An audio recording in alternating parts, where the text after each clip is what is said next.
car up. Go ahead. Just wait right here for me, all right? Yeah, I'm good. You all right? On the evening of May 20th, 2023, officers from the Payson Police Department were conducting a routine traffic stop on Highway 260 and East Highland Drive in Payson, Arizona. The vehicle, a white Ford F-150 pickup, had been clocked doing 69 miles per hour in a 55 zone by the patrolling unit. But what should have ended with a simple ticket or perhaps an arrest took a far darker turn. Okay, yeah, that's fine. Any weapons or anything in here? Oh, no, sir, no. Okay. I'm just trying to help them take this here because we're homeless and things like this. Okay. That's good. You're good, man. 60, Hello, how are you? Registration, I guess? All right. So who's been drinking in the car? Just you? Have you been drinking at all? Nothing. I'm just bringing them up the road because they said we can go to store. Can I have you put the cigarette out? Can I have you just step out for real quick? Yes, sir, yeah. I want to make sure you're good to go, and I'll get you on your way. Yes, sir. Yeah, thank you. All right. Yeah, well, I'm trying to get the insurance, though. No worries on that. Go ahead, just set that phone on the driver's seat. All right, and then go ahead and put your cigarette out for me. You want any of my insurance stuff, too? Nope, don't worry about that. All right. All right, we'll walk back to the second car, all right? So no alcohol at all for you tonight? No, I mean, I had to drink way earlier, a couple hours ago. But what time was that? 3, 4, 2 o'clock, Yeah, I'm just letting these people out, dude. Yeah, no worries. All right, what I want you to do, we'll step down here. Yeah. Go ahead, I'll have you face me this way just so we're not looking that way. Go ahead, turn your hat around backwards for me. Okay. What's your name? James Wren Gardner.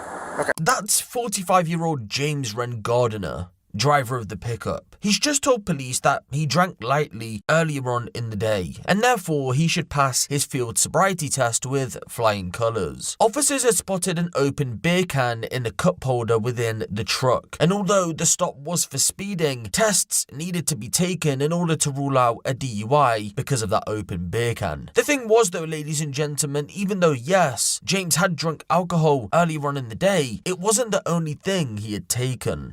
Go ahead and stand with your feet together, hands down by your sides. Face me. Face me. Turn all. Yep. All right. Do you have any head or eye conditions? No. All right. Any prescription medication usage? No. Any illegal drug usage? No. Any marijuana usage? Recreational, yes. All right. When's the last time you used marijuana? Actually, I haven't smoked for a few days. A few days? Okay. Are you wearing contacts? No. All right. Let's see. Can you see this green light? Yes, sir. What I want you to do is keep your head still, follow your eyes, and your eyes only with the green light, all right? Do you normally have 2 different pupil sizes? I guess. I don't know. Just keep it still for me. Ah, there we go. Now the left eye was just a little... They better now? Yep. I do get a twitch on this side. Okay, yeah, no, your left Yes, eye was sir, just a little squinting a little bit. All right. Just keep your head still, follow that with your eyes and your eyes only, all right?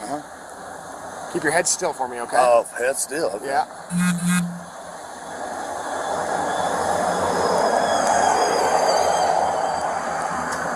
Keep your head still, keep your body still, right? Yes, sir.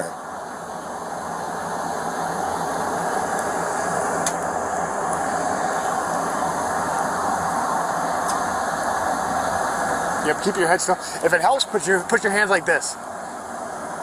Just put your hands like that. Yep, just to help keep your head still, all right?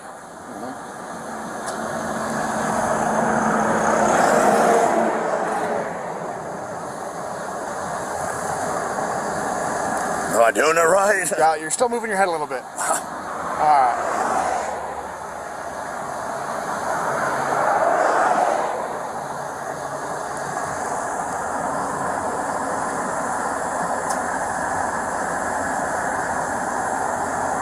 Supposed to be washing hands. Yeah.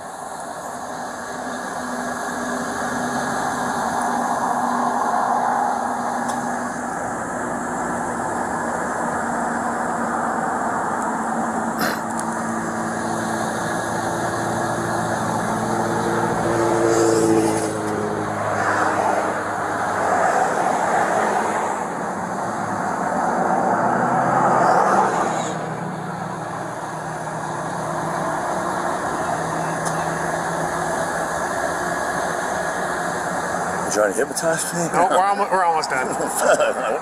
Almost done. Yes, sir.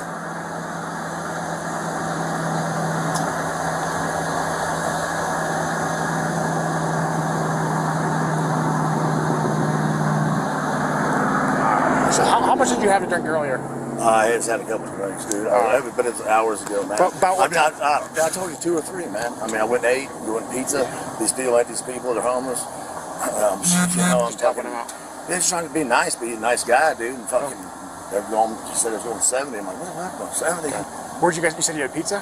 Yeah, we had pizza at the right across over by Bashas. $27 one, yeah. Okay, that's not too bad. I'd like to run you through a couple more tests. Do you have any condition that would prevent you from walking, turning, or balancing on one leg? Shouldn't. No, shouldn't. Outside the mountain out here. Yeah, we'll go up here, though, okay? I'm gonna have this car up. Go ahead. Just wait right here for me, all right? Yeah, I'm good. You all right? Up.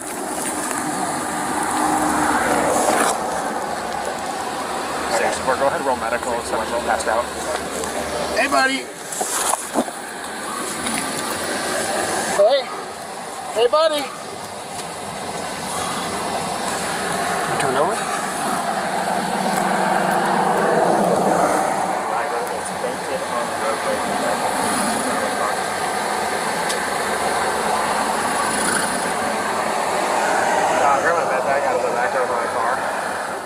Outside the mountain out here. Yeah, we'll go Let's go to Trail Hand over. Back this car. Go ahead.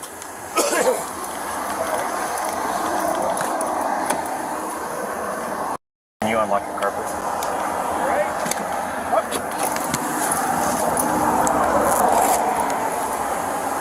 Okay. We're going to roll medical. 61, roll medical, QRC, and Hey, buddy. Hey, buddy. 6 to 4. If you can let fire now, he's bleeding from his nose. He hit his head pretty good.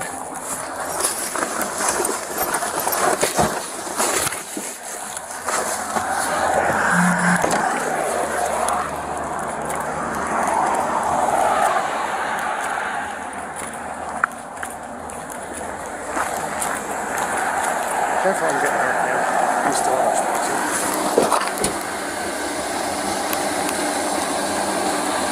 Got a pulse? Yeah, he was smart for a second. So. Yep. you hear me, James? You smacked the ground once. Yeah. Also urinated. Yeah. His tooth was a little small, but Guy in the back. he what? Yes. Yeah. I'll push Narcan just in case. Yeah.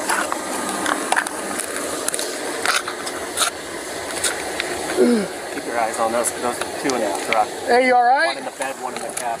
I'm just gonna have them step out.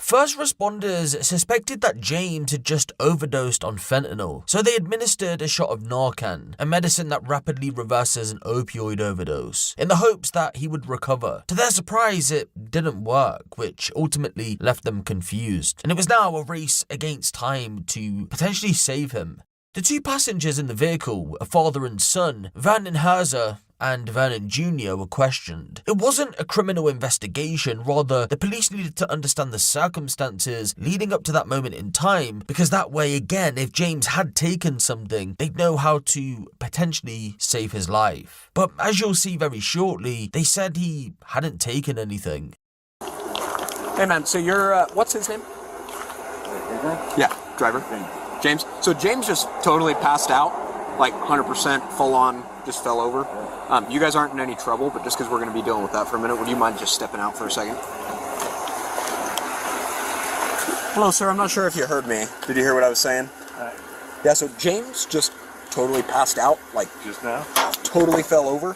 So you guys aren't in any trouble, but we are going to be dealing with that for a second. So would you mind stepping? I guess they were just talking, and then all of a sudden just full on fell over. So has he been using tonight? No. Guys, let me tell you, at this point, it's not a matter of police, it's a matter of his medical well-being and life, right? Yeah. So if he has been using, it's good for us to know so that they can take care of it. Yeah. I know you guys, I know you have used in the past. Like I said, this is not a police-related thing, this is his life we're talking about. So if he's been using, or if you guys have been using tonight, now is the time to let us know if he did or not. You don't know? What's his drug of choice? Is it fentanyl? Long time ago, yeah. Long time ago? What has he been using recently? And again, guys, I need to know for his, you know. You're not sure? No. Okay. Is it M30s, the blues? Not sure? Not sure. Okay. James Wren Gardiner would be pronounced dead at a local hospital shortly after he collapsed. So, what happened? Well, while detectives were waiting for the toxicology report to come back, they quizzed both father and son once again. They were first asked about the specific circumstances of the day. Both gave a similar answer, which went as follows. At around 5 p.m, they met up with James at Alibertos, a Mexican restaurant, for some food. Shortly afterwards, they walked a short distance to the beverage place, an alcohol store, to grab some drinks. Then went back to Alibertos, sat out front and enjoyed. The trio were said to have stayed together for a few hours. The father and son drank, whilst James, after a couple of drinks, decided to hit the hay and went to sleep in his vehicle. As the evening turned into night, they ultimately left the area and headed to a storage unit, and that's when they were stopped by police. When Vernon Sr. was questioned as to whether James had smoked anything during the day, he said he wasn't aware of him using anything and seemed overall fine in the car. The detective then asked if there was anything illegal in the car, to which Vernon first hesitated, but then said there may have been an open container which at some point contained cannabis. Over the next several minutes, the detective would ask him about James potentially using various other illegal substances, including fentanyl. By this point, evidence in the form of 2 baggies and a plastic container with a white crystal substance consistent with meth had been located. However, once again, Vernon Sr. denied having any knowledge other than cannabis use. Vernon Jr. was also pressed further in his interview. At first, he, just like his father, denied having any knowledge about James using any illegal substances, but did acknowledge that his death was suspicious. When asked to explain why he thought why that was, he boiled it down to alcohol use. The detective essentially asked him if he was being for real, and it was at that point he started to change his tune. He would initially admit that he knew James smoked various drugs, including meth, previously, but said on the day in question he didn't smoke anything. When the detective told him he wouldn't be in trouble for stating if James did take any drugs on the 20th, he went on to admit that not only did he and James smoke meth prior to the traffic stop, but also that James had ingested 2 pills when they were stopped, which he believed to be fentanyl. Although the detective stated that Vernon Jr. wouldn't be in trouble for his testimony, that was only in regard to James, meaning then he was charged with possession of drug paraphernalia and possession of a dangerous drug.